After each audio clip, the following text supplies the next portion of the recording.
Hi everyone, আজ বানাবো পেঁপে দিয়ে রুই মাছের ঝোল। নিয়ে নিয়েছি 4টে রুই মাছের পিস। এখন নুন হলুদ দিয়ে ভালোভাবে মাছগুলো মেখে নিই।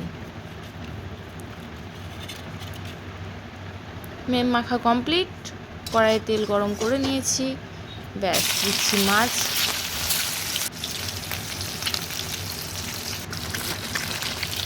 মাছগুলো গোল্ডেন করে ভাজা হয়ে গিয়েছে। ব্যাস, এক্সট্রা তেলের মধ্যে দিয়ে দিলাম 5 ফোড়ন তেজপাতা।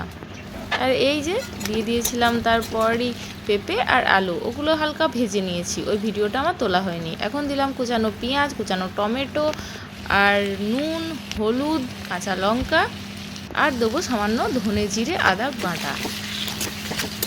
ব্যাস, মশলা ভালোভাবে কষিয়ে নিচ্ছি।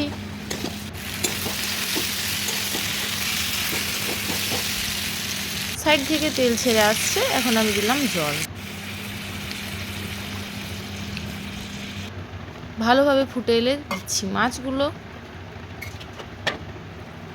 ব্যাস, সেদ্ধ হয়ে গিয়েছে, সব রেডি আমার হালকা পাতলা পেঁপে দিয়ে রুই মাছের ঝোল। টাটা।